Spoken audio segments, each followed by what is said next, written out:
Hello बच्चों, once again एक बार फिर से आप सभी का हार्दिक स्वागत इस एसीएस ज्ञान के अड्डे में।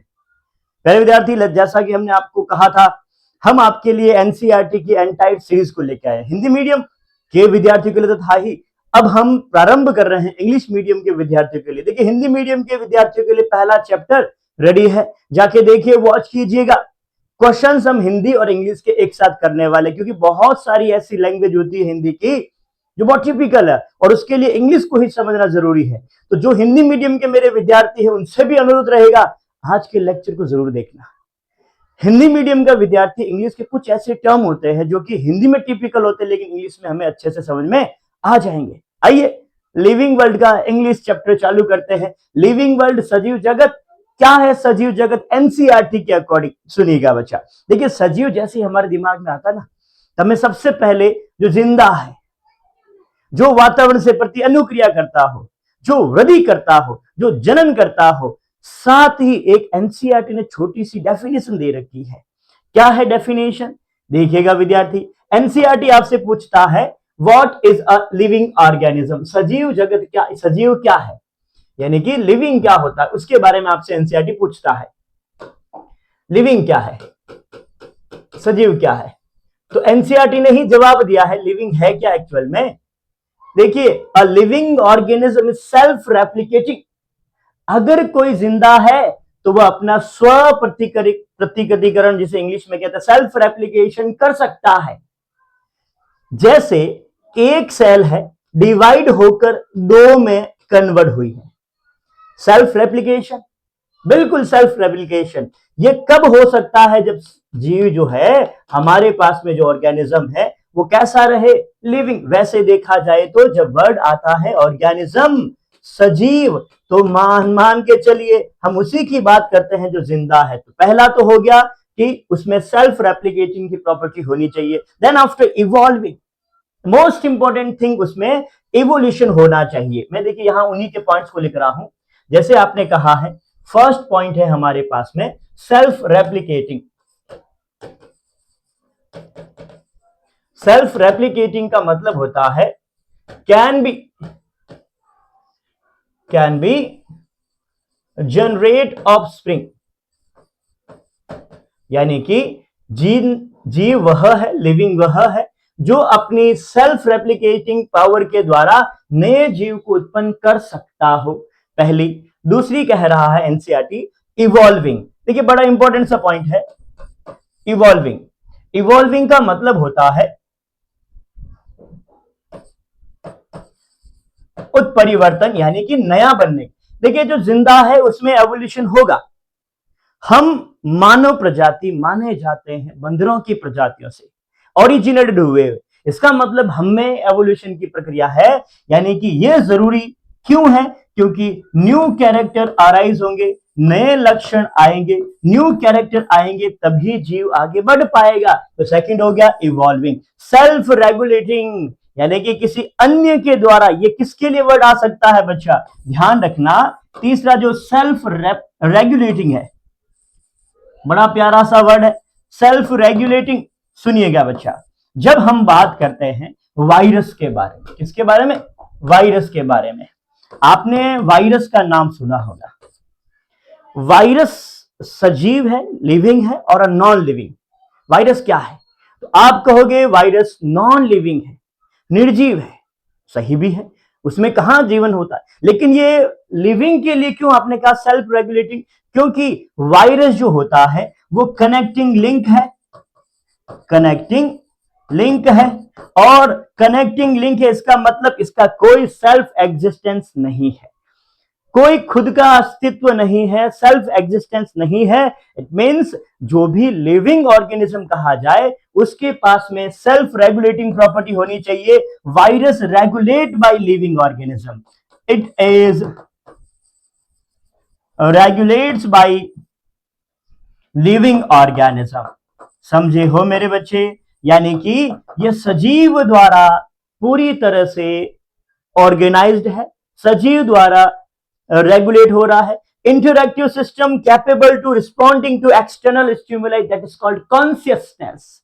देखिए, ये कहना चाहता है कोई भी अगर जीव है, सजीव है, लिविंग ऑर्गेनिज्म है, तो वो क्या भी करें, वो वातावरण के प्रति, एटमॉस्फेयर, आउटर एटमॉस्फेयर में जो भी कुछ भी चेंजेस आ रहा है उसके अगेंस्ट में वो स्टिमुलाई शो करना चाहिए। यानी कि उस जीव को कैसा होना चाहिए बच्चा, उस जीव को होना चाहिए, देखिए पहला सेल्फ रेप्लिकेटिंग, इवॉल्विंग, थर्ड हो गया सेल्फ रेगुलेशन, और फोर्थ वन हो जाएगा हमारा कॉन्शियसनेस। कैसा होना चाहिए, कॉन्शियस होना चाहिए। कॉन्शियस का मतलब उसके अंदर चेतना होनी चाहिए। चेतना, एनवायरमेंट क्या है, देखिए बड़ा सा प्यारा सा वर्ड था एनसीईआरटी का, कॉन्शियसनेस। पहले आपके सिलेबस में ग्रोथ भी था, रिप्रोडक्शन भी था, यू नो वेरी वेल, ये सारे थे। अब उन्हीं पॉइंट्स को एनसीईआरटी ने जगह जगह फैला फैला के लिखा हुआ है। यहां जो कॉन्शियसनेस की बात कर रहा है, कॉन्शियसनेस का मतलब हो गया एक्सटर्नल एनवायरमेंट के अगेंस्ट जो भी चेंजेस आ रहा है, एक्सटर्नल एनवायरमेंट में जो भी चेंज आ रहा है उसके अगेंस्ट उस ऑर्गेनिज्म को रिस्पॉन्स शो करना है। बाहर वातावरण में, एटमॉस्फेयर में टेम्परेचर चेंज हुआ है, क्या उसके अगेंस्ट उसमें स्नीजिंग होगी? बिल्कुल होगी। बाहर टेम्परेचर में, टेम्परेचर हाई हुआ है, क्या उसको स्वेटिंग होनी चाहिए? होनी चाहिए। यही तो लिविंग ऑर्गेनिज्म का responding to the external stimuli हो गया। पहली स्लाइड क्लियर है? आ जाइए, एनसीईआरटी की एक और बात बताता हूं मैं। जैसे मैंने छोटे से पॉइंट में आपको शॉर्ट्स बनाकर भी कहा था छोटा सा, कि कैसे एनसीईआरटी महान है, जरूर देखना उसे। यहां उस पॉइंट को हम समझते हैं, आइएगा क्या कहना चाहता है। The ecological conflict and corporation among member of a population. पहले यहां जो रेड कलर के पॉइंट्स हैं उन्हें हम समझते हैं। देखिए मेरे विद्यार्थी, पहला पॉइंट है अकॉर्डिंग टू एनसीईआरटी, क्या कह रहा है? Ecological conflict. दूसरा कहला है कॉर्पोरेशन। थर्ड वन आगे बढ़े तो among member of a population, यानी कि कोई भी इकोलॉजिकल के अंदर, इकोलॉजी आपका 12th का चैप्टर, इसका मतलब ये जो आपका पॉइंट्स है ये 12th के रिगार्डिंग है, 12th से रिलेट करके कहा गया है। ये कह रहा है इकोलॉजी में कॉन्फ्लिक्ट। कॉन्फ्लिक्ट का मतलब होता है, अगर हम सीधी भाषा में कहें तो कॉन्फ्लिक्ट का मतलब हो जाएगा विरोध। विरोध का मतलब एक दूसरे से कंपटीशन करना। सुनना मेरे बच्चे, एक दूसरे से कंपटीशन करना। आइए दूसरा कॉर्पोरेशन। कॉर्पोरेशन का मतलब एक दूसरे के साथ सहयोग की भावना से रहना, एक दूसरे से सहयोग करना। अब कहां कहां, किस किस लेवल पर? पहला कहा है पॉपुलेशन लेवल पर। देखिए बड़ा प्यारा सा वर्ड है, 12th का है पॉपुलेशन। क्या होता है population? Organism belongs to same species। एक ही स्पीसीज के ऑर्गेनिजम्स को हम किसमें इंक्लूड कर देंगे बच्चा? पॉपुलेशन। क्या सेम स्पीसीज के ऑर्गेनिजम्स के बीच में कंपटीशन हो सकता है? हो रहा है। सामने बैठे मेरे कंपटीशंस, आप सब एक दूसरे के आपस में कंपटीटर हो। हाँ बिल्कुल बच्चा, आप भी, हाँ आप भी, वो भी एक दूसरे के कंपटीटर है। क्या आप सेम स्पीसीज के हो? बिल्कुल है, हम सेम स्पीसीज के। तो क्या आपके बीच में कॉन्फ्लिक्ट है? बिल्कुल कॉन्फ्लिक्ट है। दूसरा, इसी लेवल पर मैं कॉर्पोरेशंस की बात करता हूं, सहयोग की बात करता हूं। क्लास में बैठते हो, एडजस्टमेंट होता है ना, आज ऐसा करना, तू उधर बैठ जा, मुझे देखने में प्रॉब्लम हो रही है, मैं इधर बैठ जाता हूं, ओके कोई बात नहीं, तू खाना लेके नहीं आया, मेरा टिफिन खा ले, रोज खा रहा आज और खा ले। क्या ये सहयोग की भावना है? बिल्कुल सहयोग की भावना है। किस लेवल पर? पॉपुलेशन लेवल पर। आगे आइए, आगे एनसीईआरटी कहता है population of a community. Second हमारे पास में आया है community. Community, group of species, यानी कि डिफरेंट डिफरेंट टाइप की स्पीसीज। अब ये कहां समझे हम, इनके बीच में कॉन्फ्लिक्ट ऑन कॉर्पोरेशन कैसे है? देख विद्यार्थी, एक एग्जाम होते हैं बहुत सारे, आफ्टर 12th एग्जाम होते हैं। जैसे हम आ जाइए इसी की बात करें, हमारे नर्सिंग और एमबीबीएस की बात करें।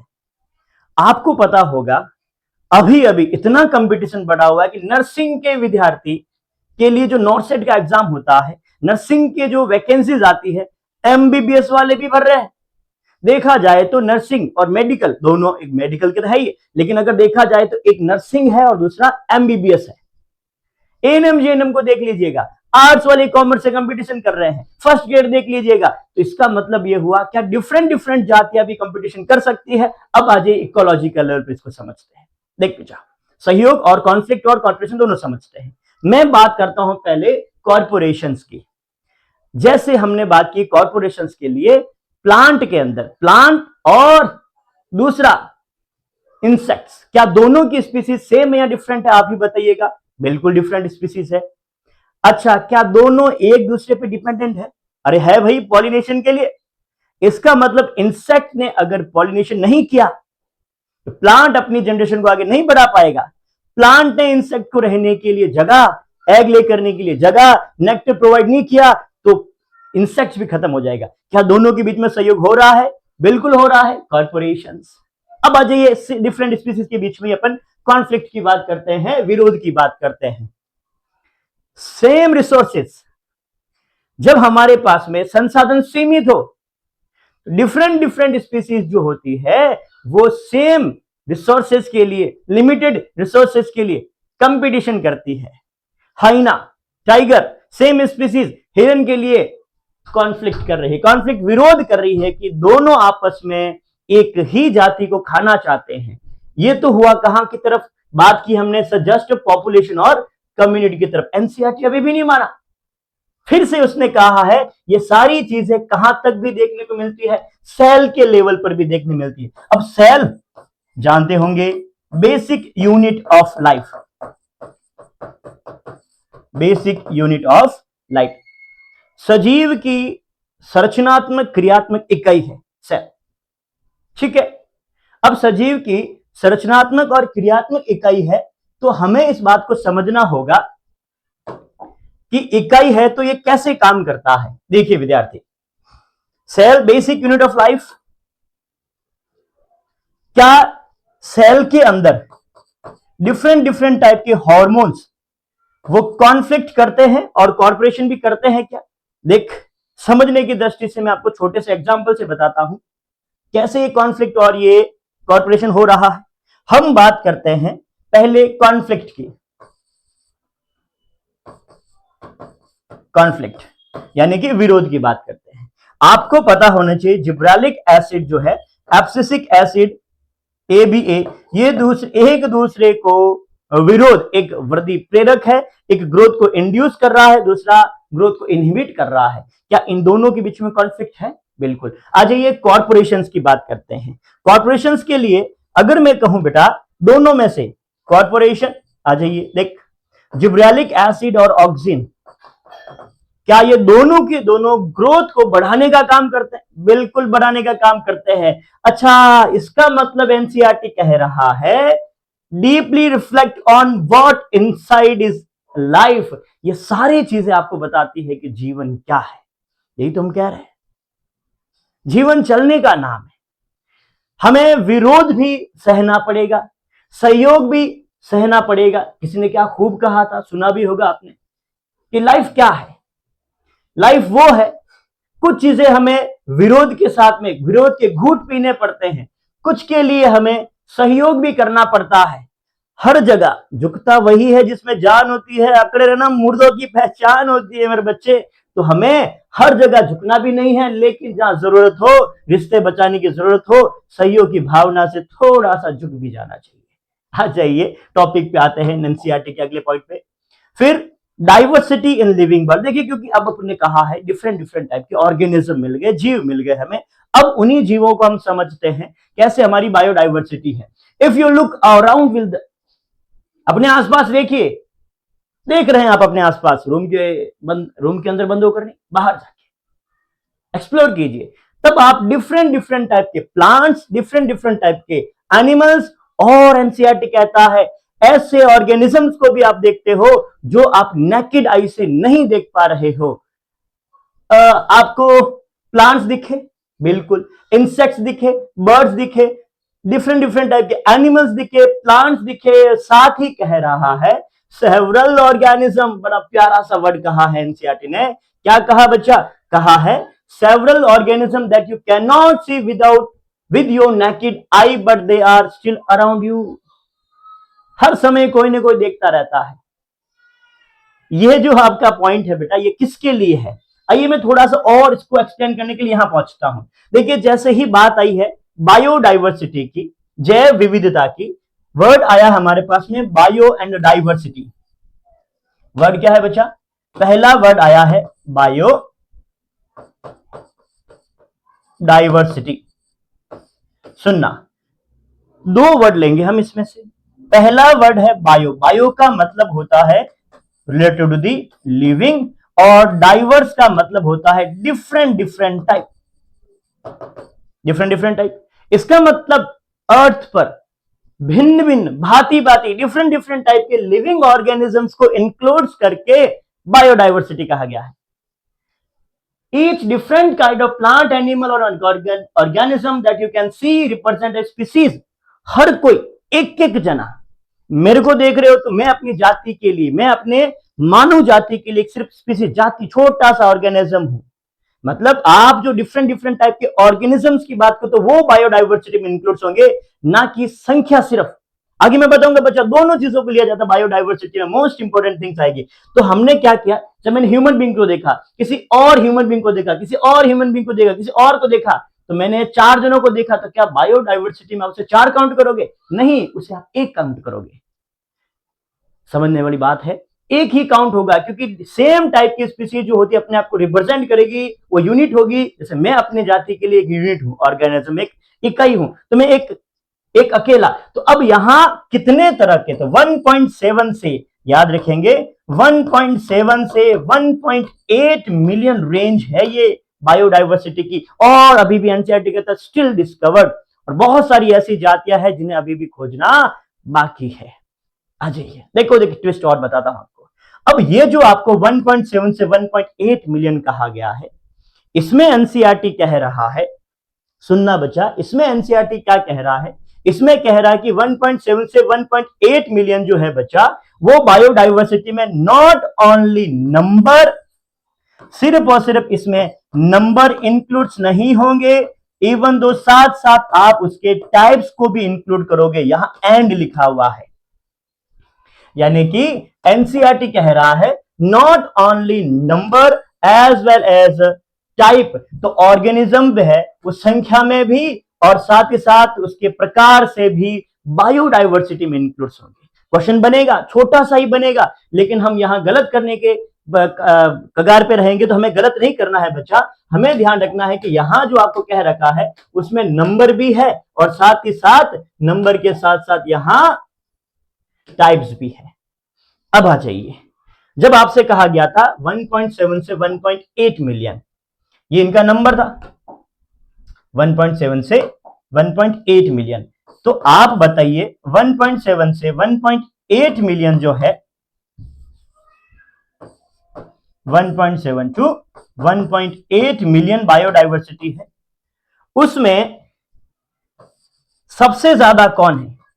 प्लांट्स कितने हैं, एनिमल्स कितने हैं, और क्योंकि एनसीईआरटी ने कहा है जिन ऑर्गेनिज्म को आप देख भी नहीं सकते, मतलब हम बात कर रहे हैं बेटा माइक्रोब्स की, सूक्ष्म जीव की।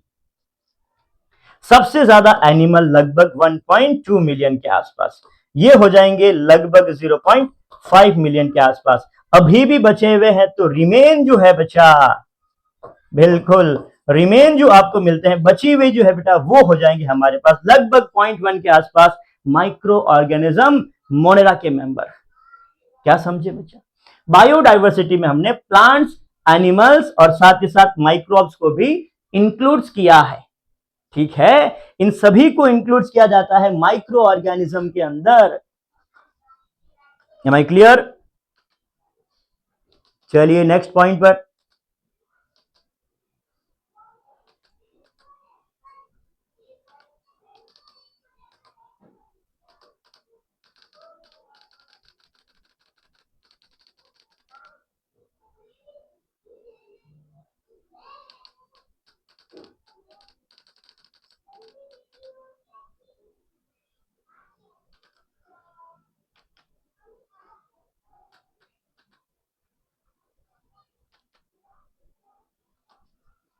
आइए फिर अगले पॉइंट पे समझते हैं।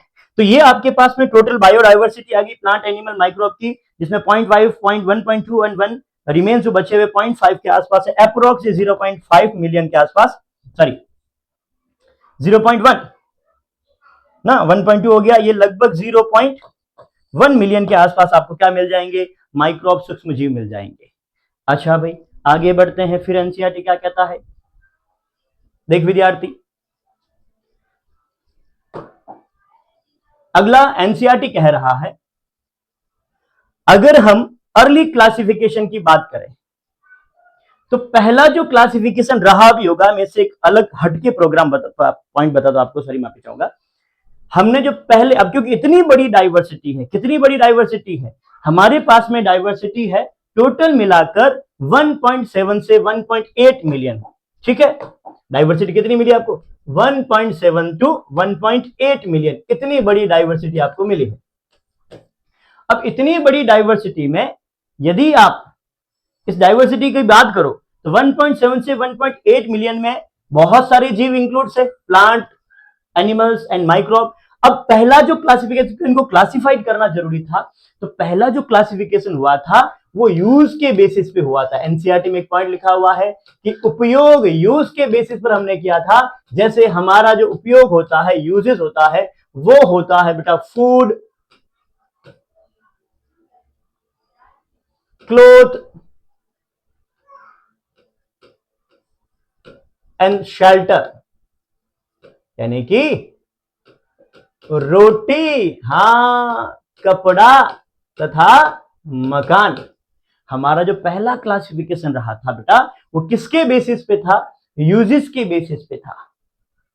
यूज, हमें किस चीज की जरूरत थी, हमें फूड, तो हमने कुछ ऐसी कैटेगरी को इंक्लूड कर लिया अर्ली। आपके एनसीईआरटी का था अर्ली, बहुत पहले का, आदि मानव के समय का, जब झिंगलालहू जंगलों में करते थे ना, तो उस समय इंसानों को बड़ी बड़ी लग्जरी गाड़ियां नहीं चाहिए थी, बड़े बड़े मकान नहीं चाहिए थे, बस रोटी, कपड़ा और मकान। सर आज भी कहा जाता है कितना कमा लेते हैं दाल रोटी जितना, नीड उतनी ही होती है बच्चा, ग्रीड है बाकी सारी, इंसान की नीड इतनी सी है, बाकी सब ग्रीड ही है। रोटी, कपड़ा और मकान, यानी कि फूड, क्लोथ एंड शेल्टर, ये तीनों बेसिक थी। अब इतनी बड़ी डाइवर्सिटी है, प्लांट, एनिमल्स, उन सबको हम नोमेनक्लेचर की सहायता से क्लासिफाई करेंगे, और ऐसा क्लासिफिकेशन करना है जिसमें नाम जो आए, भाई नामकरण तो करना पड़ेगा हमें, नामकरण बिना, अगर नामकरण के क्लासिफिकेशन हो सकता तो हो जाता, लेकिन नहीं, नामकरण तो करना पड़ेगा। लेकिन ध्यान क्या रखना है, नोमेनक्लेचर में हमें ध्यान चीज ये रखनी है, जो भी हो, जो भी नाम लिखो बेटा, वो लोकल ना हो, लोकल, क्योंकि हम देखते हैं कि राजस्थान की बात कर ले अपन तो हर जगह पर, हर 7 कदम पर भाषा बदलती है, हर 7 कदम पर किसी न किसी ऑर्गेनिज्म, जीव का नाम बदल जाता है, कहीं और जगह कुछ और, कहीं जगह और कुछ और।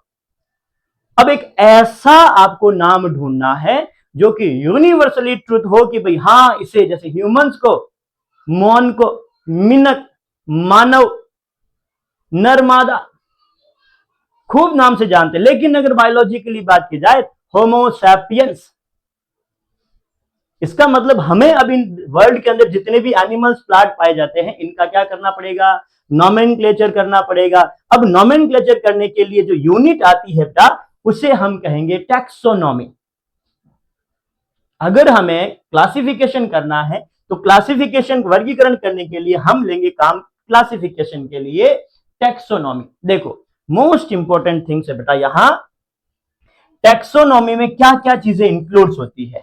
सबसे पहले कैरेक्टराइजेशन।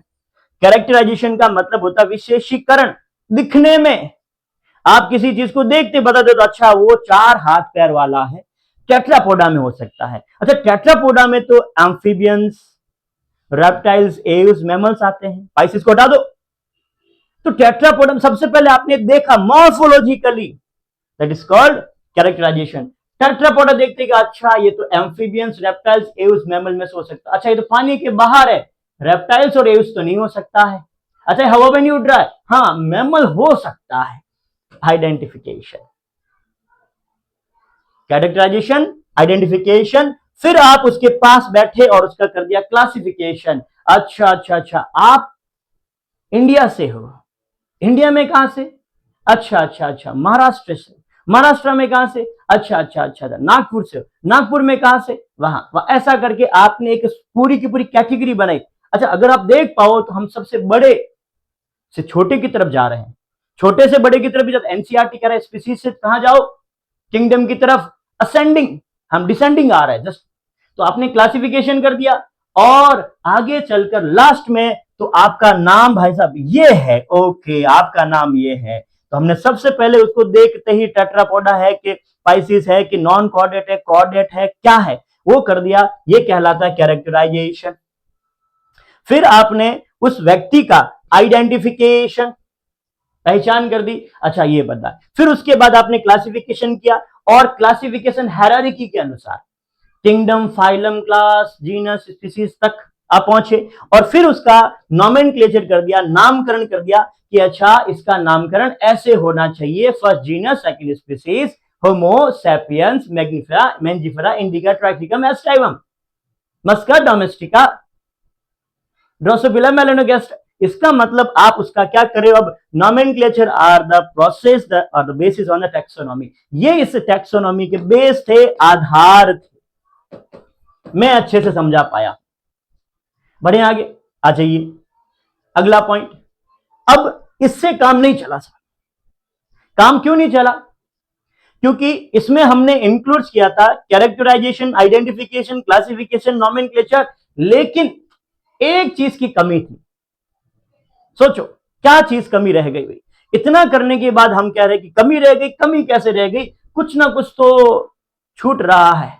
अब छूटा क्या होगा, हमने ये नहीं बताया कि आप किससे रिलेट करते हो, किससे रिलेशन शो करते हो, किसके जैसे दिखते हो। अच्छा आप तो बंदरों की प्रजाति के लग रहे हो, अच्छा आप तो चिंपांजी के नजदीक लगते हो।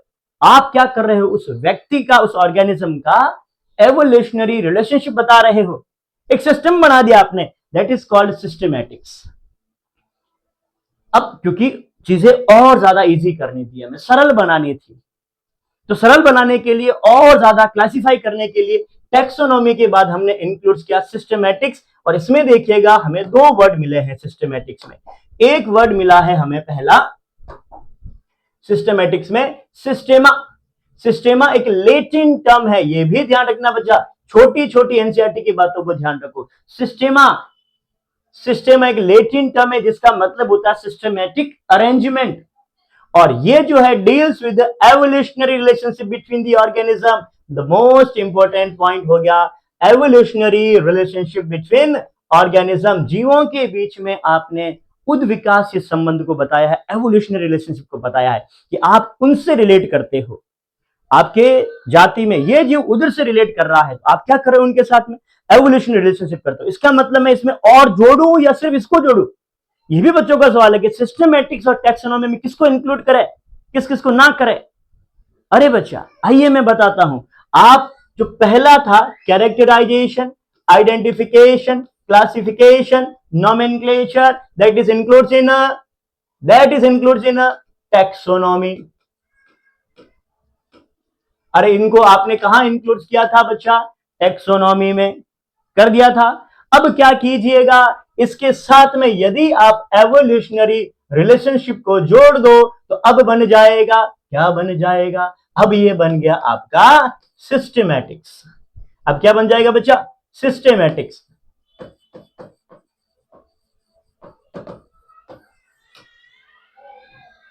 क्लियर है।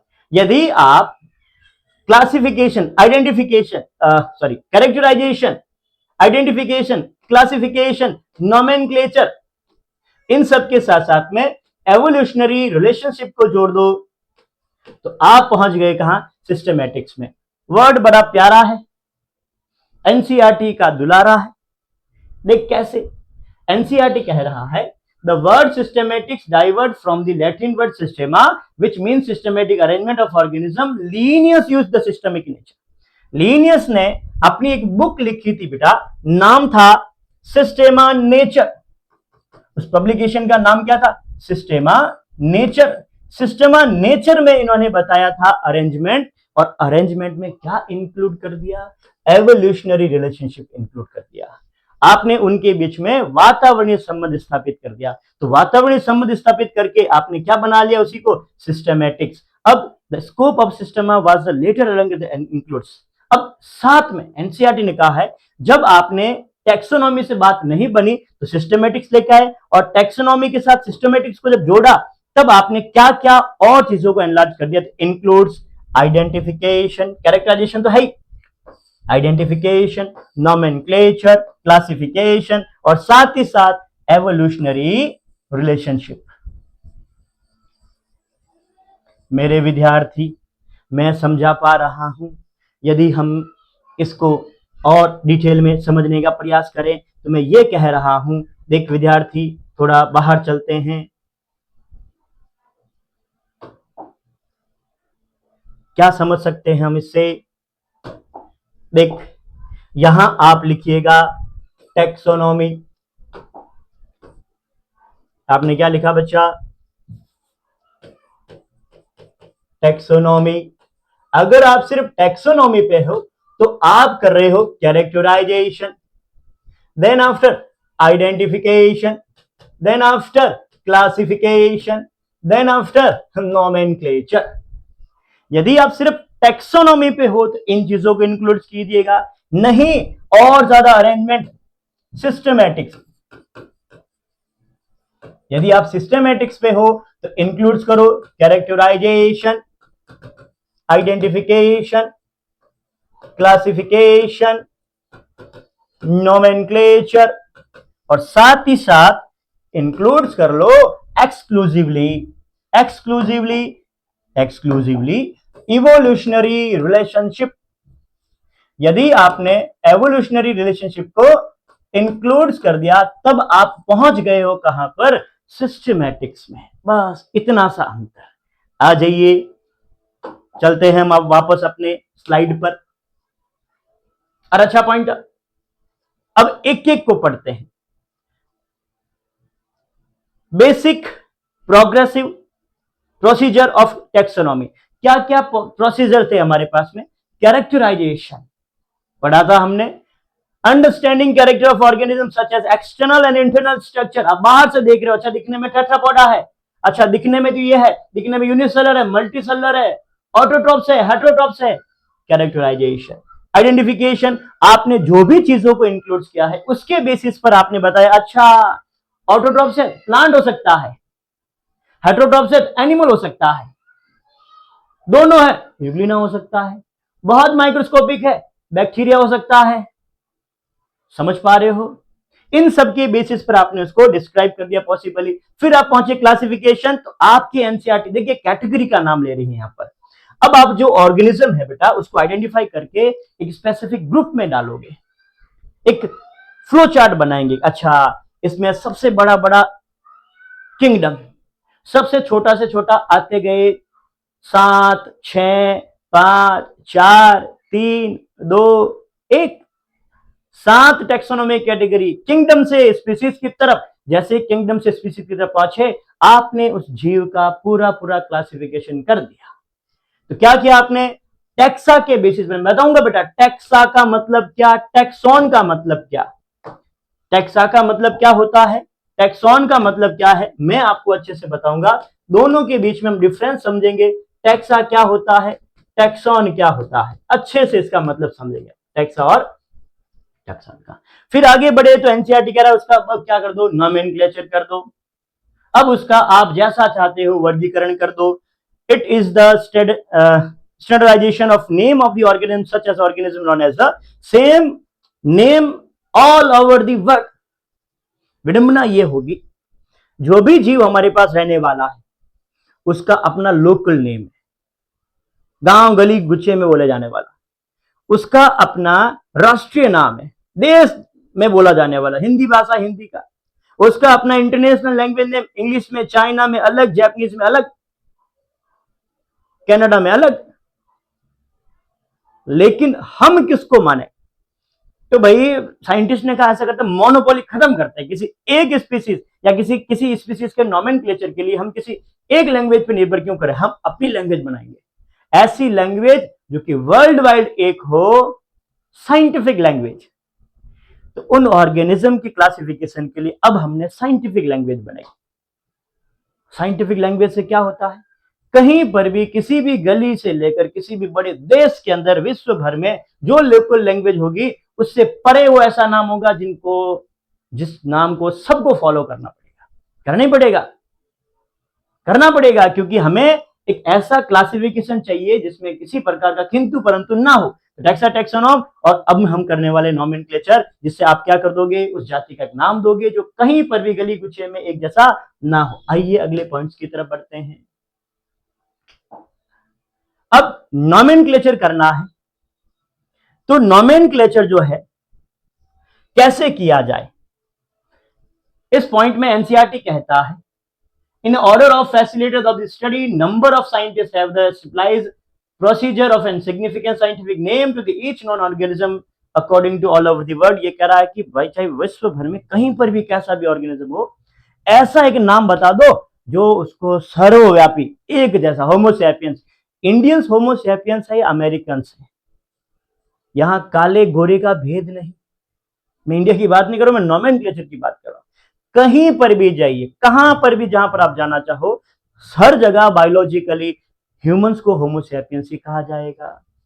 फिर कहा सिस्टमा नेमिंग के लिए हमने कुछ कंपोनेंट लिए हैं, और कंपोनेंट में ऐसा कहा गया है कि ऐसा करते हैं जो हम नॉमेनक्लेचर करेंगे उसमें दो नाम रखते हैं। भाई जैसे हमारे भी ऐसे ही है, दो नाम होते हैं, फलाना फलाना सिंह। फलाना फलाना सिंह तो फिर बहुत लंबा हो जाएगा, लेकिन किसी का नाम छोटा सा नाम, उसके आगे नाम बीएल सिरवी, तो इसका मतलब एक दो, समझ पा रहे हो मेरी बात को। तो आपने क्या किया, बाइनोमियल नॉमेनक्लेचर किया। इसका मतलब हर नाम के लिए हमें जो चाहिए बच्चा वो दो वर्ड की आवश्यकता होगी, और प्रपोज्ड बाय द लीनियस। देखिए लीनियस, कैरोलस लीनियस, इससे पहले भी आपको लीनियस का नाम सुनने को मिला है। कहां पर मेरे बच्चे, यहां देखिएगा क्या कहा है। एक सिस्टमा नेचर करके बुक पब्लिश हुई थी बाय लीनियस। लीनियस छोटे मोटे वैज्ञानिक नहीं थे, पहला लीनियस जी का नाम आया है सिस्टमा नेचर सिस्टमैटिक्स वर्ड देने में। दूसरा इनका नाम आया है आगे चलकर बाइनोमियल नॉमेनक्लेचर, अभी तो और आने वाला है। बाइनोमियल नॉमेनक्लेचर में आपको मैंने बताया दो वर्ड होंगे। अब किसी को भी कुछ भी नाम दे दो, किसी भी भाषा में दे दो, किसी को अपना ऐसा नहीं। साइंटिस्ट ने सोचा मोनोपोली खत्म करना, बार बार की तरह मैं कह रहा हूं, हर बार की तरह मोनोपोली खत्म करते हैं। ऐसी लैंग्वेज सुनो, ऐसी लैंग्वेज चुनो जो कहीं पर भी किसी भी लोकल लैंग्वेज में यूज ना आती हो।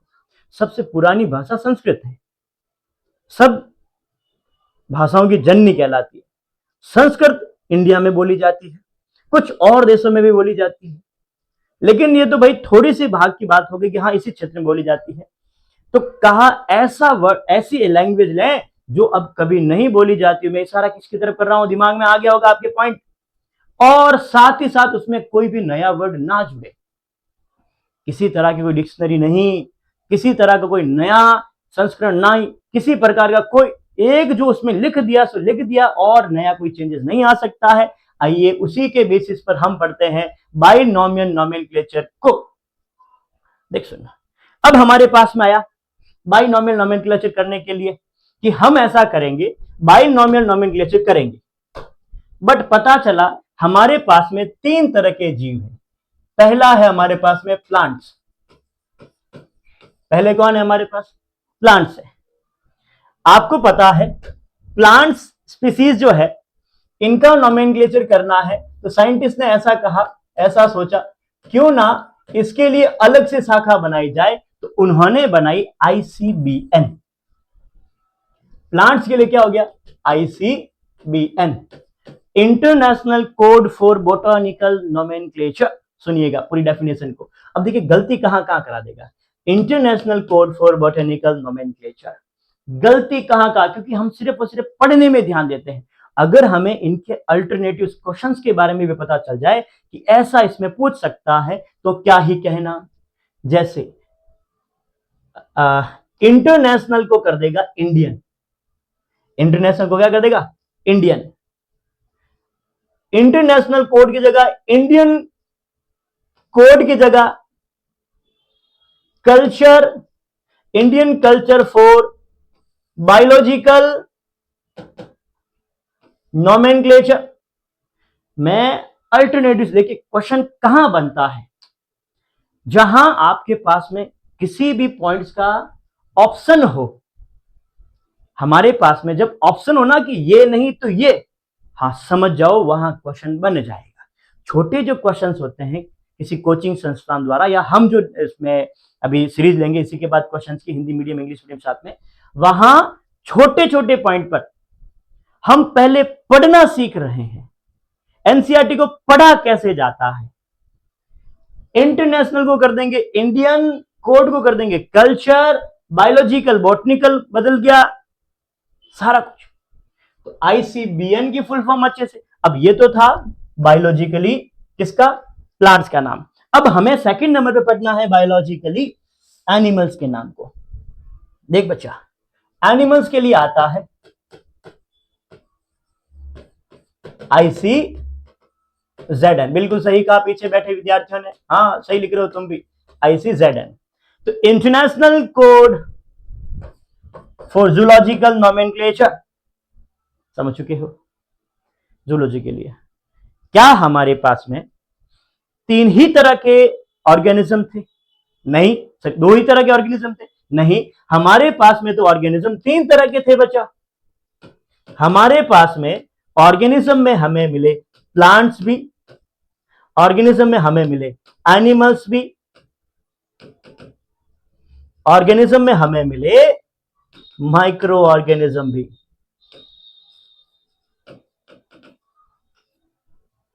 माइक्रोब,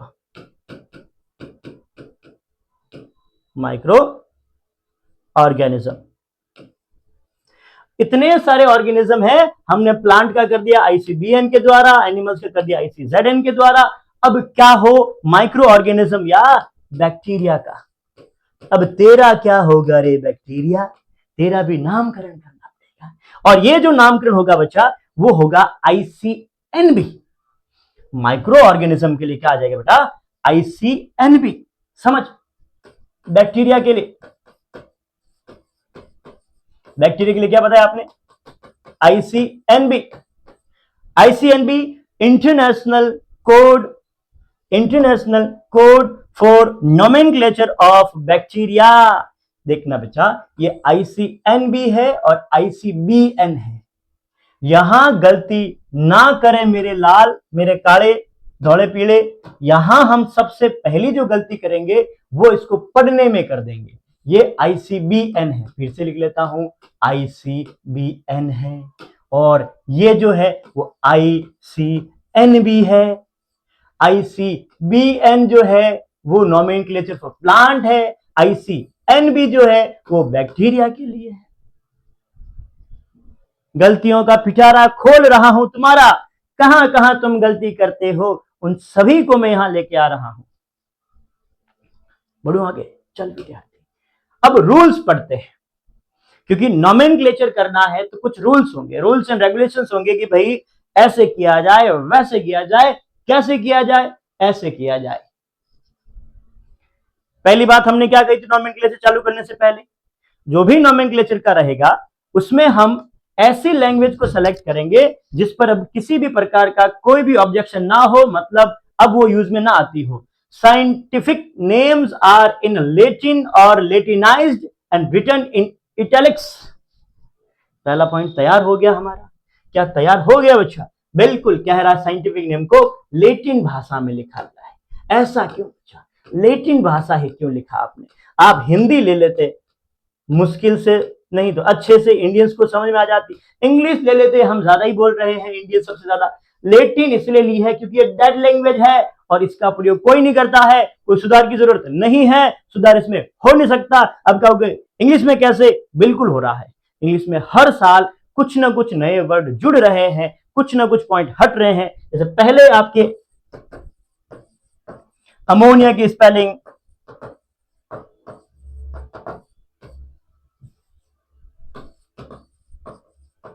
समझ चुके हो। अभी अभी कुछ ही सालों पहले भारत का एक लोकल नेम जो कि जुड़ते रहते हैं, मेरे को एक ही याद है, एक मूवी आई थी फुकरे देखी होगी आपने।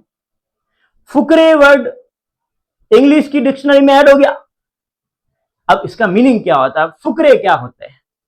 वेले, बेफिक्र, दुनियादारी से कोई मतलब नहीं रखने वाले, ऐसी प्रजाति, मानवों के बीच में रहने वाली ऐसी प्रजाति जिसको लोग, लाज, दुनिया, समाज से कोई मतलब नहीं हो, उन्हें कहा जाता फुकरे। और ये वर्ड बेटा एनसीईआरटी का, माफी चाहूंगा, ये वर्ड जो आपके डिक्शनरी में इंक्लूड कर रखा है। तो क्या आप इंग्लिश लोगे? नहीं भाई साहब, नए नए वर्ड जुड़ रहे हैं, हर बार एनसीईआरटी चेंज करते रहो। तो फिर इसका मतलब इसीलिए आपने इंग्लिश को नहीं लिया, क्योंकि उसमें नए नए वर्ड जुड़ते रहते हैं। दूसरा, रिटन इन इटैलिक्स। अब ये क्या नया है? ये पॉइंट कुछ ऐसा कह रहा है, देख थोड़ा सा अगर मैं देखूं इन वर्ड्स में अंतर क्या दिखाई दे रहा है आपको? ये कंप्यूटर द्वारा मैंने टाइप किया है, कंप्यूटर द्वारा मैंने टाइप किया है, जिसका मतलब इसके अंदर आपको थोड़ा सा टिल्टिंग दिखाई दे रही है, तिरछे दिखाई दे रहे हैं, ये अपने एक्सिस से झुके हुए लग रहे हैं। देखिए एच इधर यूं सीधा, ये इधर, ओ थोड़ा एम इधर, एम, क्या समझे हो? जो भी साइंटिफिक नेम इटैलिक्स होता है, इसका मतलब हमें लिखने हैं तिरछे, तिरछे। कैसे? तिरछे। अब ये तो भाई कंप्यूटर की बात आई, अगर आप टाइप करते हो तो क्या कह रहा है? Latinised written in italics when hand written they are the underline separately. जैसे अभी मैं आपके सामने लिखूंगा, ये तो मैंने कंप्यूटर से टाइप किया, तो क्या मैं इसको कंप्यूटर से लिख रहा हूं इसीलिए ये तिरछे है? बिल्कुल, क्योंकि यही जो होता है ये कहलाता है फॉन्ट इटैलिक्स। ये फॉन्ट क्या कहलाता है बच्चा? इटैलिक्स। अब मैंने क्या किया है, इसी को आगे चलकर हैंड, हाथ से लिख रहा हूं मैं। चलो लिखते हैं, देखिए ये लिख दिया मैंने, मैंजीफेरा इंडिका। अब ये लिखा हुआ है, इधर लिखा हुआ है, यार कुछ एक जैसा ही तो है। मैंने लिख दिया Mangifera indica is a mango. अब आपको क्या पता चला कि क्या साइंटिफिक नेम था या नहीं था? लिख दिया ऐसे ही। मैं बताता हूं, ये साइंटिफिक नेम है, मैंने लिखा है, तो सेपरेटली इन दोनों को सेपरेटली मैं अंडरलाइन कर रहा हूं, मेरे बच्चे। मैं क्या कह रहा हूं, ध्यान से सुनना, सेपरेटली अंडरलाइन करना है। आप इनको साथ में अंडरलाइन नहीं करोगे, आप अंडरलाइन करोगे सेपरेटली। क्या ये सही है बच्चा? ये लो, नहीं, आप इनको सेपरेटली अंडरलाइन करोगे। तो यदि मैं टाइप करता हूं तो इटैलिक्स में लिखूं, यदि मैं इनको हाथ से लिख लूं तो सेपरेटली लिखता हूं अंडरलाइन करके। पहला रूल्स तगड़ा तगड़ा। अच्छा, ये जो आप लेटिन में लिखोगे, लेटिन में लिखना बताता है बेटा इसके ओरिजिन को भी, लेटिनाइज्ड ओरिजिन को भी बताता है। एनसीईआरटी के लास्ट में ये पॉइंट लिखा हुआ है कि ये लेटिन में लिखना क्या कहलाता है या क्या बताता है, लेटिनाइज्ड को बताता है। दूसरा, the first word is genus. बिल्कुल, ये हो जाएगा आपका genus name, genetic name. And second word is the specific name, specific epithet. Second name आ जाएगा स्पेसिफिक एपिथेट। दोनों। Genus name start with capital letter, M for monkey capital, H for hen capital. इसका मतलब first, genus का first letter capital, while the species का first letter small में लिखा जाता है। समझे हो? अच्छा भाई, इटैलिक्स में लिखना भी लेटिन ओरिजिन को बताता है। सॉरी, क्या माफी चाहूंगा, ये भी लेटिन ओरिजिन को बता रहा है।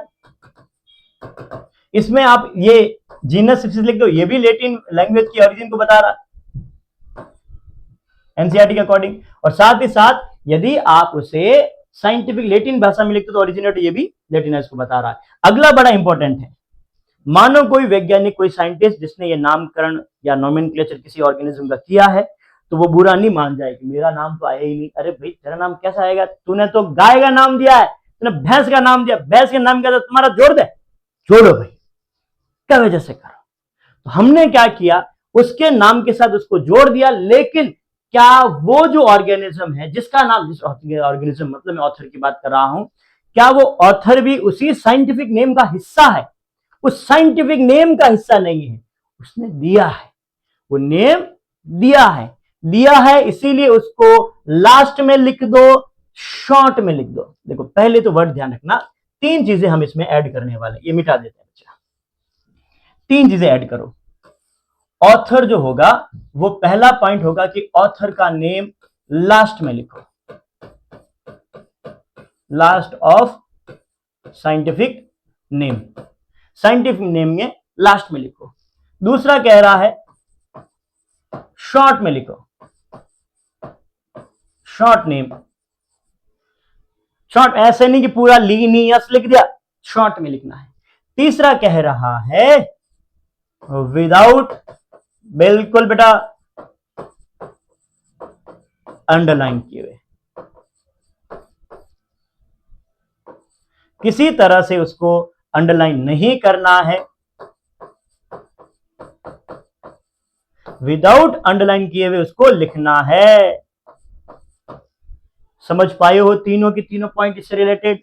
ये था बायोलॉजिकल नोमेनक्लेचर के सारे रूल्स के बारे में।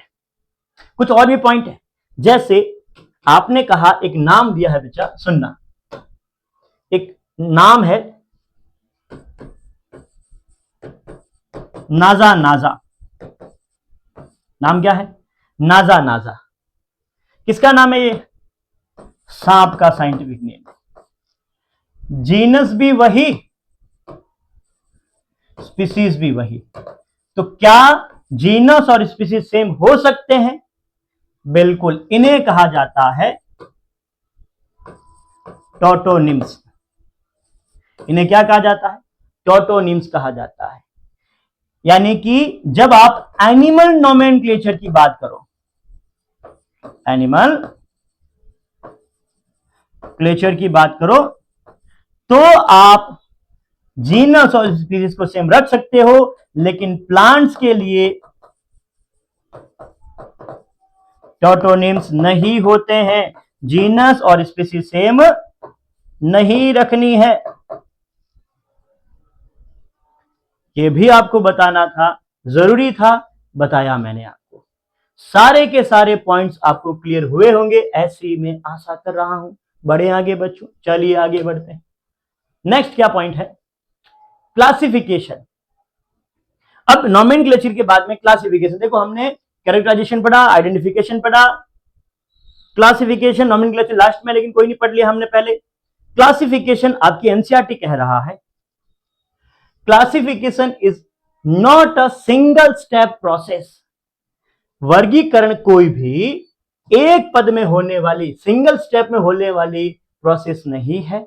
इसमें multiple process but involve hierarchy of steps, बहुत सारे इसमें हायरार्की होती है, in which each step represent the rank और अ कैटेगरी। प्रत्येक पद जो है वो रैंक या कैटेगरी को रिप्रेजेंट करता है। पहले ही आपको बता दिया था, अरे एनसीईआरटी डिस्क्लोज कर दी हमने पहले, बताना मत किसी को, पहले से डिस्क्लोज।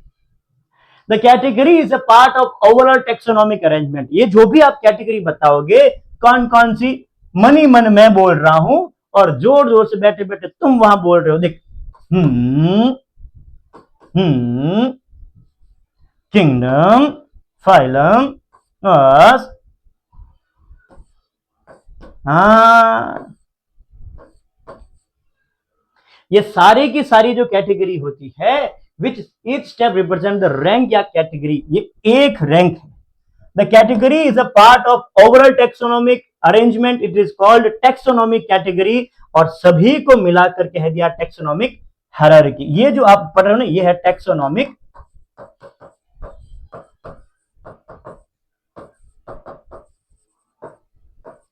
हायरार्की। ये सारी की सारी टेक्सोनॉमिक हायरार्की है। ईच कैटेगरी, जैसे मैंने लिया क्लास, ईच कैटेगरी, जैसे मैंने नाम दे दिया order, refers to the unit of classification, बिल्कुल ये एक यूनिट है, ये भी एक यूनिट है। In fact represent rank is commonly term as taxon. Okay बच्चा, मिला, मैंने कहा था टेक्सॉन टैक्सा, टैक्सॉन और टैक्सा, आगे और आ रहा है, डोंट वरी, पॉइंट आगे और आएगा बच्चा, टैक्सॉन टैक्सा का।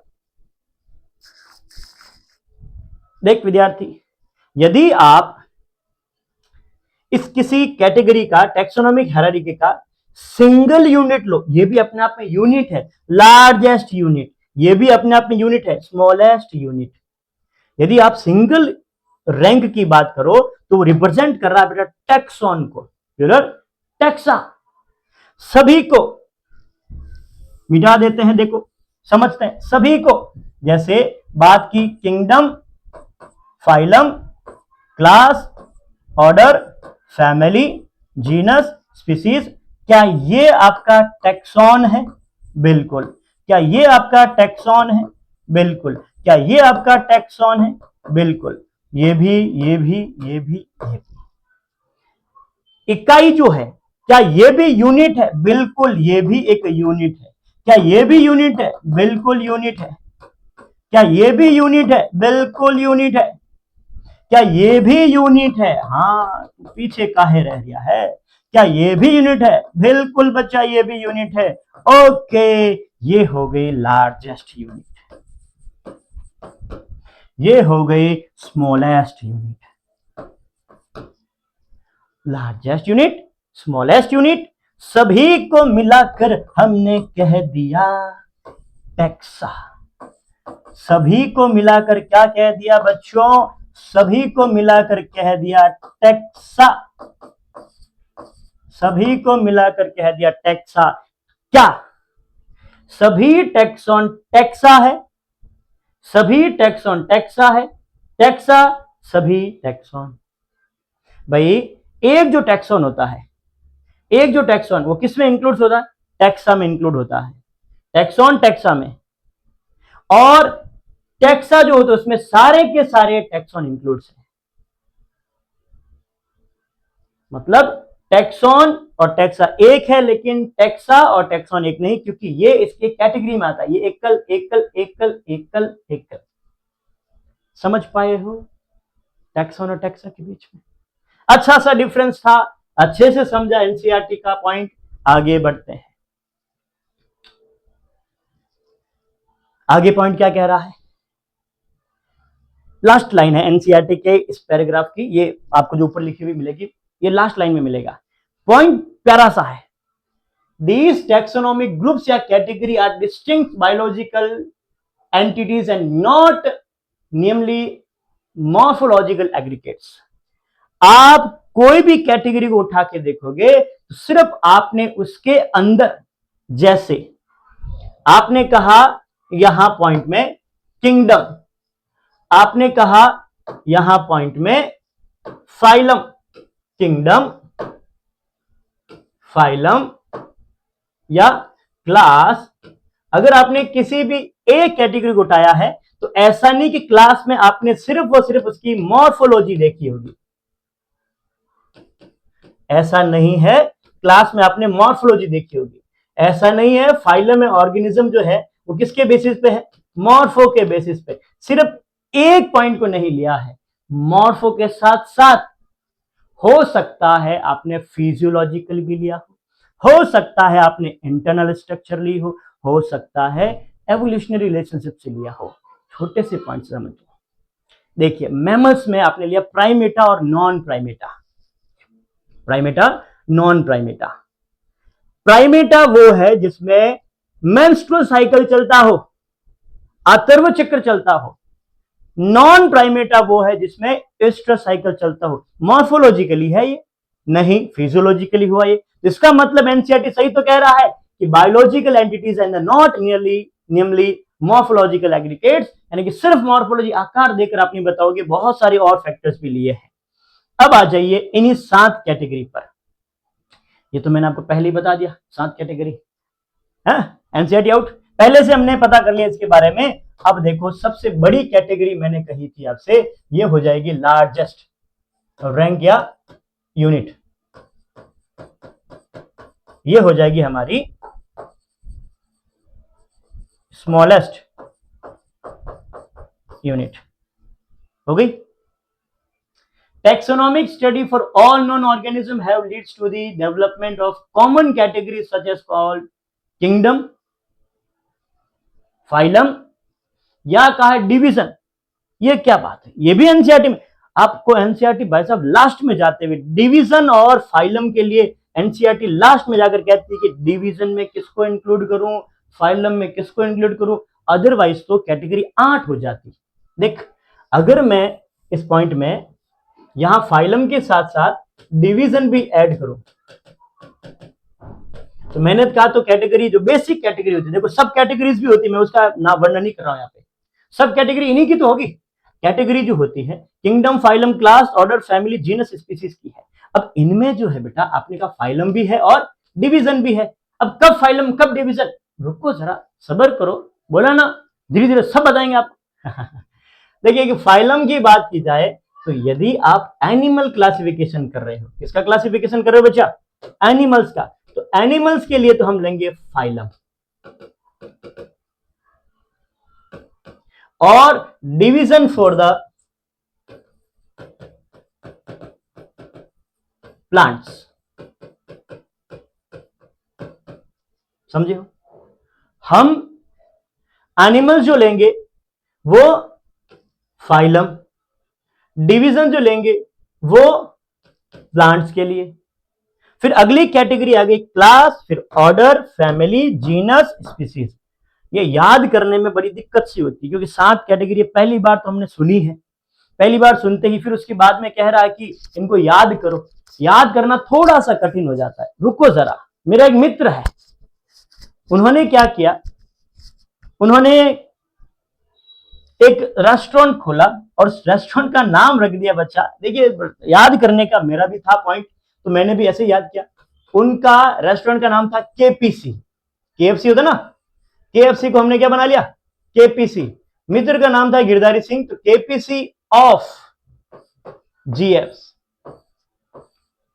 गिरधारी सिंह ने केपीसी खोला है तो केपीसी ऑफ जीएस, नाम याद होना चाहिए, बाकी सब कुछ नहीं। हमें तो ट्रिक बनाकर कैसे भी करके, और ये भी ध्यान रखना बेटा ट्रिक के भरोसे ज्यादा मत रहना, बहुत ज्यादा ट्रिक के भरोसे मत रहना, रुड़ जाओगे। बट कई कई जगह पर काम आ जाएगी। केपीसी ऑफ जीएस, इसका मतलब ये हुआ ये जो आपकी कैटेगरीज है उनको आप कैसे याद रखो, सबसे बड़ी सबसे छोटी। हम एनसीईआरटी के अकॉर्डिंग कहां से जाएंगे, छोटी से स्मॉलेस्ट से लार्जेस्ट की तरफ हम जा रहे हैं, small to large. It means NCERT ने इसी के आगे कहा है ये जो हो गया ये हो जाएगा असेंडिंग ऑर्डर। कैसा ऑर्डर है बेटा, असेंडिंग ऑर्डर, ऊपर की तरफ। Family, genus, species, all organism includes in these plant, animals, kind, species as a lower category, lowest category. तो species lowest category, kingdom largest category, rank, group, taxon, अलग अलग होंगे बेटा इनके नाम अलग अलग जगहों पर। तो ये आपका हुआ गया 7 के 7 कैटेगरी की। अब देखो यहां वही जो अपने बात की थी, इस पर थोड़ी सी चर्चा करते, आओ थोड़ी चर्चा करें, जरूरी भी है। आपने कहा है सबसे पहला आपके पास आया किंगडम। सुनना बच्चा, पहली कैटेगरी का नाम क्या है बच्चे, किंगडम। व्हाइट बोर्ड पे चलते हैं, यहां चलते हैं, ठीक है। पहली कैटेगरी का नाम आपने कहा किंगडम, दूसरी कैटेगरी का नाम हो जाएगा फाइलम या डिवीजन। सुनते रहना, class, order, family, genus, species. सुनते रहिए, समझते रहिए, बढ़ते रहिए। हाँ, अब हमने देखा एनसीईआरटी ने कहा है पहला पॉइंट यहां पर आने वाला है, पहला पॉइंट ये कहलाएगी स्मॉलेस्ट यूनिट, या कह दो टैक्सॉन, या कह दो रैंक, या कह दो कैटेगरी। समझ रहे हो ना क्या क्या पॉइंट आ सकता है, मैं उसकी बता रहा हूं। इसको आप small unit, taxon, rank, category, कोई भी कह सकते हो। इसी तरह से ये हो जाएगा लार्जेस्ट। ये क्या हो जाएगा बेटा? लार्जेस्ट, वही फिर से यूनिट, टैक्सॉन, रैंक या कैटेगरी। अब हम स्मॉलेस्ट से जा रहे हैं लार्जेस्ट की तरफ। कहां से कहां की तरफ? हम जा रहे हैं स्मॉलेस्ट से लार्जेस्ट की तरफ। यदि आप स्मॉलेस्ट से लार्जेस्ट की तरफ जा रहे हो, इट मींस आप जा रहे हो बेटा असेंडिंग ऑर्डर में। छोटी से बड़ी, छोटा बड़ा, बड़ा बड़ा और बड़ा, असेंडिंग। अब इस पूरे पैराग्राफ, इसके आसपास का जो पैराग्राफ है उसमें एनसीईआरटी क्या क्या कहता है, मैं यहां थ्योरी में समझा देता हूं आपको। एनसीईआरटी कहता है जैसे आप स्पीसीज से किंगडम की तरफ जाओगे, मैं यहां 2 एरो बनाता हूं बच्चा,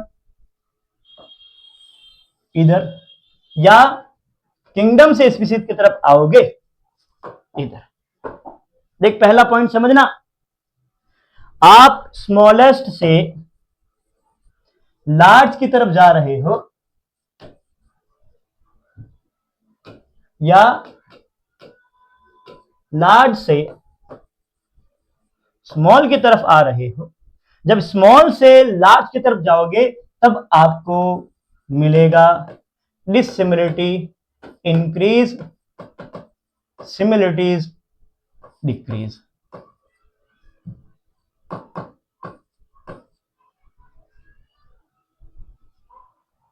अरे समझ पाए हो?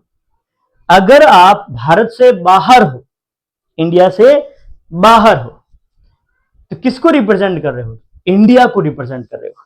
अच्छा, इंडिया में तो तुम राजस्थान के भी हो सकते हो, महाराष्ट्र के भी हो सकते हो, north east west north south कहीं के भी हो सकते हो ना। तो जब आप अपने किंगडम को रिप्रेजेंट करते हो, इंडिया किंगडम को रिप्रेजेंट करते हो, तो वहां आपको डिसिमिलरिटी ज्यादा मिलेगी। अब आप इंडिया के अंदर हो, राजस्थान में, तो क्या आप एमपी के हो सकते हो?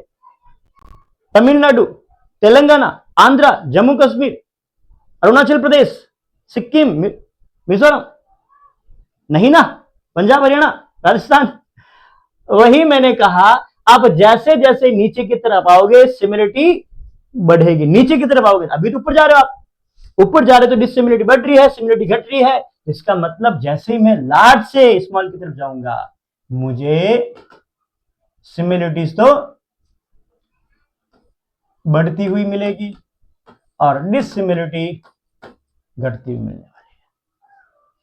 तो इसका मतलब यह हुआ कि स्पीसीज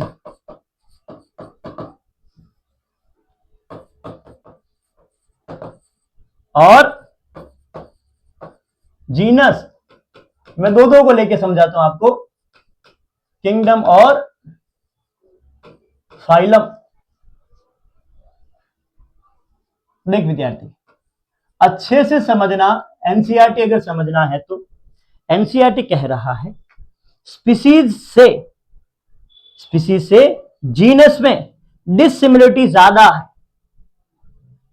स्पीसीज से जीनस में डिसिमिलरिटी ज्यादा है, सिमिलरिटी कम है। कुछ गलत कह रहे हैं हम? आ जाओ, एरो इस तरफ कर लेते हैं। विद्यार्थी, जीनस से स्पीसीज में सिमिलरिटी ज्यादा है, जीनस से स्पीसीज में डिसिमिलरिटी कम है।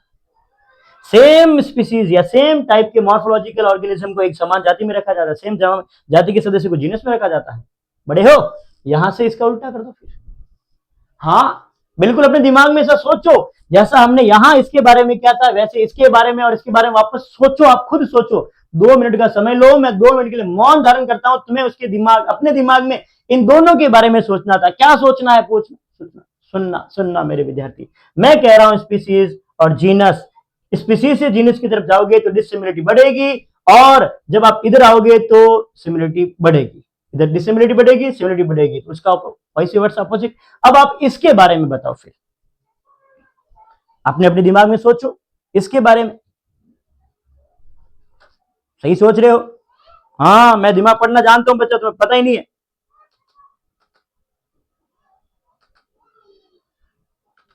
सही सोच रहे हो तुम।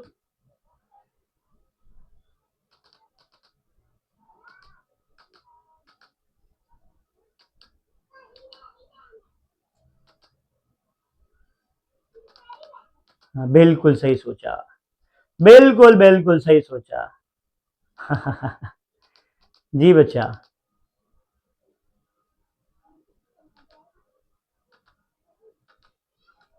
बढ़ू आगे बच्चा, अब आपकी आज्ञा हो तो बढ़ते हैं आगे। आ जाइए, अब एनसीईआरटी पे वापस आ जाते हैं। तो ये सारे पॉइंट हमने वहां पढ़ लिए अच्छे से। अब बढ़ते हैं अगली स्लाइड पर। अब क्या कह रहा है? Now the questions you may ask if how to place an organism in various category. अब आप ये प्रश्न पूछ सकते हैं कि भिन्न भिन्न कैटेगरियों में जीवों को कैसे डाला जाए। कैसे डाला जाए आपको पता होना चाहिए। The basic requirement for this knowledge of characters, लक्षणों के बारे में पता होना चाहिए इंडिविजुअल्स के, ग्रुप के, ऑर्गेनिज्म के। The help in identify similarities और डिससिमिलरिटी, यही तो हमने कहा था। समानता क्या है, असमानता क्या है, एक ही जाति के सदस्य भिन्न भिन्न जाति के साथ में, जाति का जाति के साथ में, जाति का अन्य के साथ में, स्पीसीज का स्पीसीज के साथ में, स्पीसीज का अदर के साथ में, क्या उसमें कैरेक्टर में सिमिलरिटीज और डिससिमिलरिटीज है। उसके बेसिस पर अगर सिमिलरिटीज है तो आप उसको सेम कैटेगरी में रखो, डिससिमिलरिटीज है तो आपको डिफरेंट कैटेगरी में रखना है। ये आपका क्वेश्चन तैयार हो गया है। एनसीईआरटी पढ़ लेना, ये क्वेश्चन मिलेगा। आंसर कैसे देना है आपको बता दिया हमने। बढ़े अगले क्वेश्चन की, अगले पॉइंट की तरफ आ जाइए। अब हम आते हैं बच्चा हमारी टेक्सोनोमिक कैटेगरीज स्पीसीज के बारे में। पहली कैटेगरी स्पीसीज है, पहले ही पढ़ लिया है बच्चा, आउट हो गया एनसीईआरटी के सारे पॉइंट्स। हमने कहा था स्मॉलेस्ट होती है और ये बेसिक होती है। देखो बेसिक देखा जाए तो स्मॉल यूनिट जो थी ना, किंगडम यूनिट था बिल्कुल लार्जेस्ट था, स्पीसीज यूनिट था बिल्कुल स्मॉलेस्ट था, फाइलम भी है, क्लास भी है, ऑर्डर, जीनस, फैमिली, स्पीसीज सारे सारे के सारे यूनिट है। लेकिन basic unit of life, basic unit of category, ये हमारे पास में स्पीसीज है, सबसे छोटी और बेसिक है ये। तो क्या पॉइंट हम यहां लिखे बेटा इसके लिए? देख विद्यार्थी, इसके लिए आपको पॉइंट लिखना है, 2 पॉइंट। क्या लिखोगे?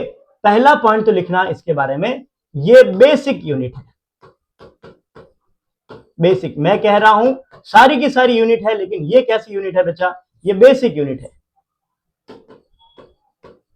पहला पॉइंट तो बेसिक यूनिट है। दूसरा पॉइंट इसी के बारे में, स्मॉलेस्ट यूनिट है। दो चीजें आपने पढ़ी है, basic unit, smallest unit, lowest unit. अच्छा पहले स्पीसीज के बारे में पढ़ते। स्पीसीज कौन होता है? It is a group of closely related organism capable to interbreed. देखो एनसीईआरटी ने क्या क्या लिखा है और साथ में क्या क्या इंक्लूड कर सकते हैं हम। आपकी एनसीईआरटी कह रही है फंडामेंटल, आपकी एनसीईआरटी क्या कह रही है? फंडामेंटल।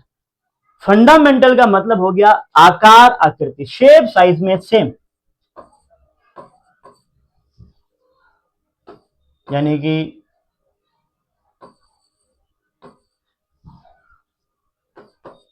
शेप में, साइज में, मॉर्फोलॉजी में क्या होना चाहिए? ये फंडामेंटल सिमिलरिटीज होनी चाहिए। अब एडिशनली हम तो ये समझ ही पाएंगे ना कि क्या और पॉइंट दे कि और बेहतर समझ पाए। Related, closely related organism capable to interbreeding, the most important thing. और दूसरा हो जाएगा फर्टाइल ऑफस्प्रिंग।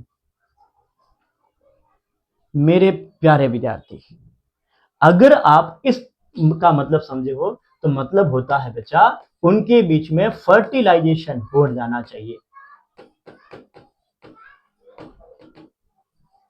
उनके बीच में फर्टिलाइजेशन हो जाना चाहिए। दूसरा कह रहा है फर्टाइल ऑफस्प्रिंग, मतलब they can be produce offspring they can produce offspring. बिल्कुल। अब ये कहोगे सर ये क्या बात हुई? अरे भाई, जो बनने वाली जाति है वो भी अपनी जाति बना पाए, मेरे कहने का मतलब ये था। समझ पाए आप मेरी बात को?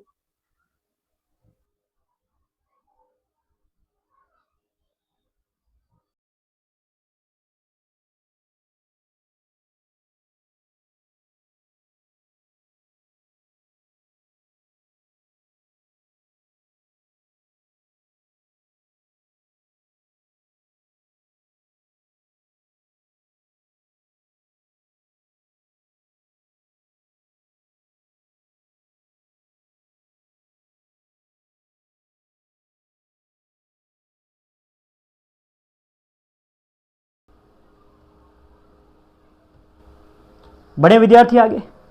तो आपने समझा सिमिलरिटीज और डिससिमिलरिटीज के बारे में। अब आगे बढ़ते हैं नेक्स्ट पॉइंट, स्पीसीज के बाद में। Each genus may have one और मोर देन द स्पीसीज। क्या एक जीनस के अंदर, ये भी स्पीसीज का पॉइंट है, क्या मैं एक ही जीनस के अंदर एक से अधिक स्पीसीज को रखूंगा? बिल्कुल। किसके बेसिस पर?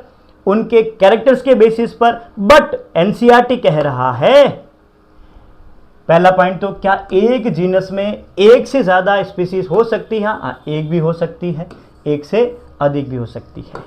साथ ही जो भी स्पीसीज एक से अधिक वाली होगी, मोर वाली, वो क्या होनी चाहिए? बट हैविंग मॉर्फोलॉजिकल सिमिलरिटीज, उनके अंदर मॉर्फोलॉजिकली सिमिलर होना चाहिए। बाकी सारे कैरेक्टर जो है बेटा अलग अलग हो सकता है, बट मॉर्फोलॉजिकली अगर सिमिलर है, तो अगर एक ही जाति में मॉर्फोलॉजिकल सिमिलर है तो क्या आप उसको एक जीनस में रख सकते हो? बिल्कुल। एनसीईआरटी की ये लाइन है, प्यारी सी लाइन है, मैंने आपको समझा दी। बढ़े अगले पॉइंट्स की तरफ। देख विद्यार्थी, अब उन्हीं को अगला पॉइंट जिनेरा में पढ़ते हैं। जीनस में it is the aggregates of the close related species. देख, जैसे स्पीसीज का नाम पोटैटो, विद्यार्थी स्पीसीज का नाम आलू, आलू की, चलो बेटा, पोटैटो, टोमेटो, ब्रिंजल। स्पीसीज का नाम लोयन, लेपर्ड, टाइगर। स्पीसीज का नाम हाउस कैट, जंगली कैट, बिलाउडो, बिलाव। क्या आपने इन तीन स्पीसीज को सेम जेनस सोलेनम में रखा है? इन तीन को सेम जीनस पेंथेरा में रखा है? इन दो को सेम जीन फेलिस में रखा है? यही तो एनसीईआरटी की लाइन थी।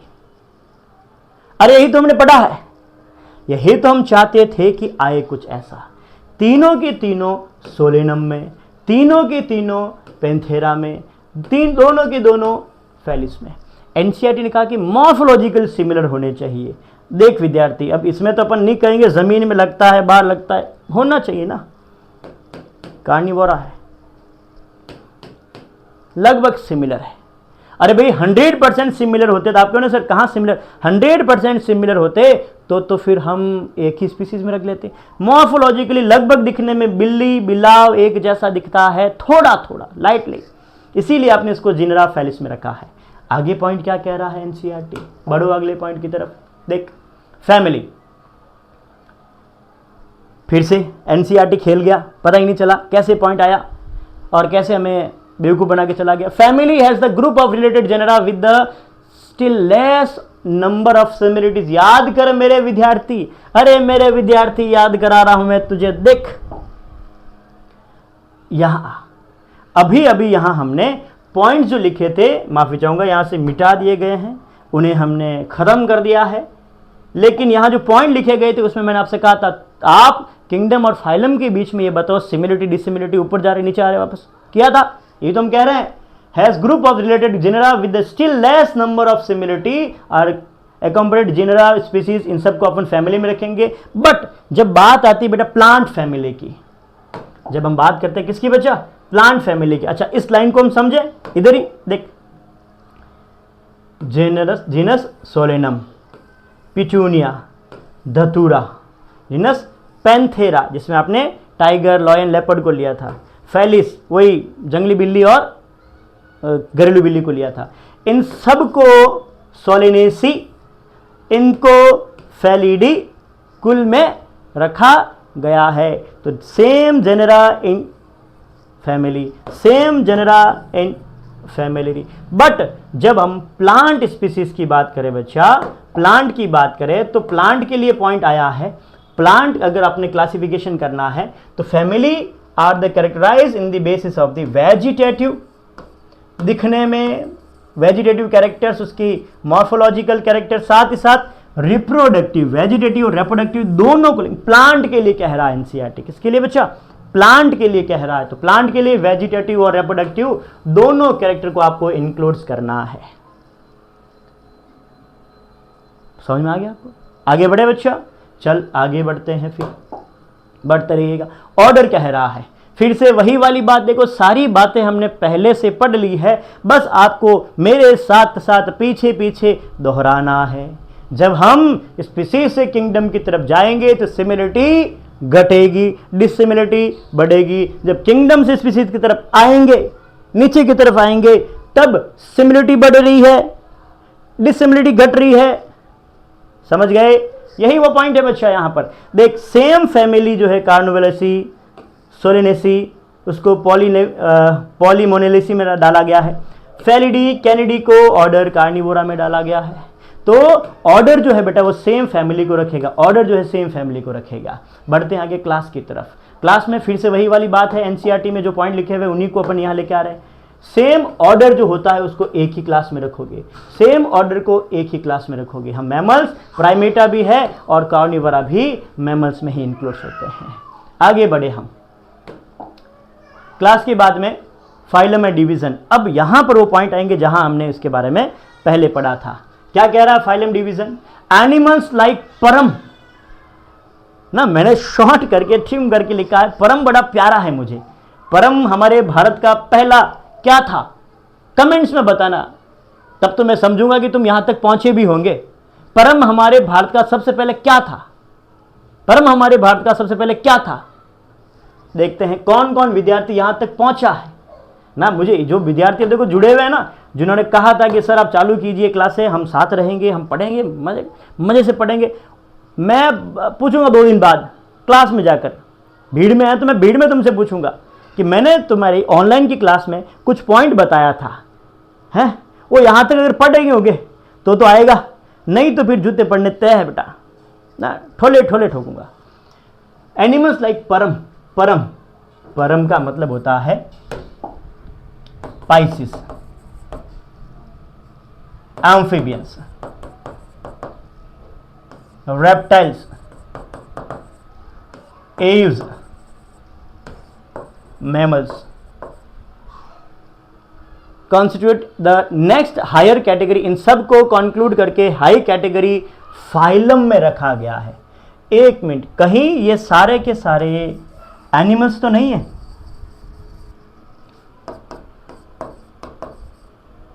नहीं, क्या है फिर? सारे के सारे क्या है? एनिमल्स। मतलब यदि मैं एनिमल में कैटेगरी बात करूं तो वो आ जाता है बच्चा फाइलम। एनिमल के लिए कैटेगरी क्या है? फाइलम। एनिमल के लिए कौन सा हो जाएगा बच्चा? फाइलम। और यही मैं बात करूं बच्चा प्लांट के लिए, तो प्लांट के लिए आता है division on the basis of common feature like presence of the notochord and the dorsal hollow nerve system are includes in the phylum chordata।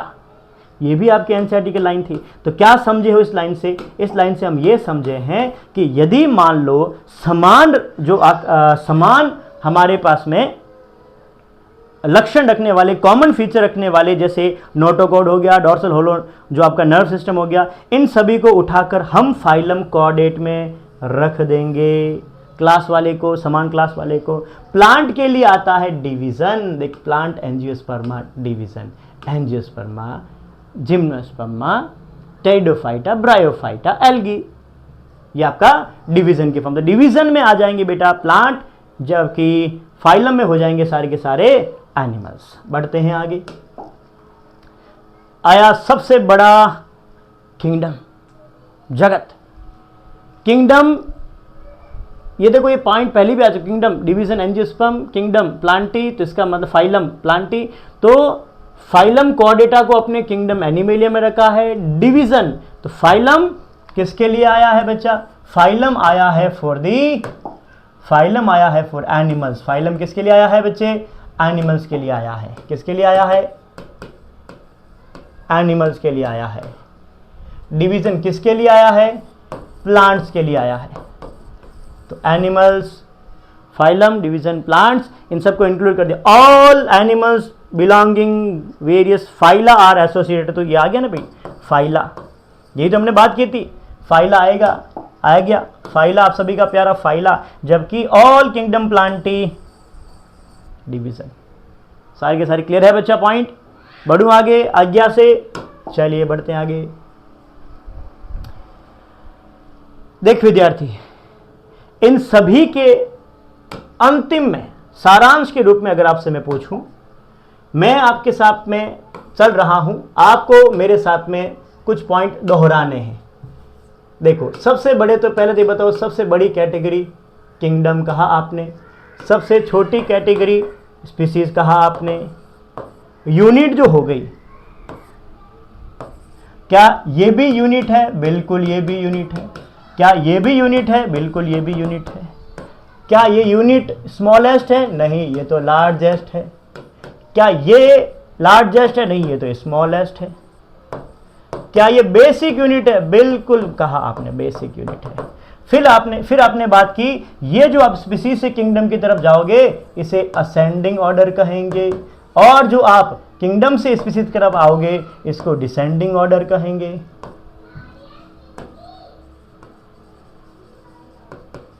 फिर आपने कहा जैसे आप ऊपर की तरफ जाओगे तब आपको सिमिलरिटीज जो है वो घटती हुई मिलेगी, डिससिमिलरिटीज जो है बढ़ती हुई मिलेगी। जब आप डिसेंडिंग की तरफ जाओगे तब फिर से सिमिलरिटीज बढ़ती हुई मिलेगी, डिससिमिलरिटीज घटती हुई मिलेगी। बाइनोमियल नोमेनक्लेचर में एक आपने पढ़ा बेटा टैक्सोनॉमी, जिसमें इंक्लूड किया characterisation, identification, nomenclature, classification, nomenclature. लेकिन वही अपन बात करें सिस्टमैटिक्स की, तो इसमें इंक्लूड्स किया आपने कैरेक्टराइजेशन, आइडेंटिफिकेशन, क्लासिफिकेशन और नोमेनक्लेचर। जब दोनों में यहां तक सेम है तो फिर अलग क्या रखें? अलग रखो बच्चा, इसके अंदर प्यारे विद्यार्थी अलग रखे हम इवोल्यूशनरी रिलेशनशिप। यदि आप एवोल्यूशनरी रिलेशनशिप कह रहे हो तो ये है systematic Systema, nature publish by Linnaeus, biological classification, binomial nomenclature given by Linnaeus. तो ये आपने एक ओवरऑल चैप्टर को वन शॉट में रेडी किया। मैं आशा करता हूं लिविंग वर्ल्ड अब आप हमेशा हमेशा के लिए अपने जहन में उतार देंगे। इस वीडियो को 1 से 2 बार देखना, 3-4 बार देखना। नहीं समझ में आए तो कमेंट सेक्शन खुला है, किसी भी समय मैसेज कीजिएगा, आपको अपने मैसेज का उत्तर मिलेगा। कोई क्वेरी हो तो भी आप पूछना, कहीं समझ में नहीं आया हो वहाँ पर भी पूछना, हम उसको वापस समझाने का प्रयास करेंगे। अब आपसे विदा लेंगे, मिलेंगे बहुत जल्द अगले चैप्टर के साथ। तब तक नमस्कार, जय हिंद, जय भारत।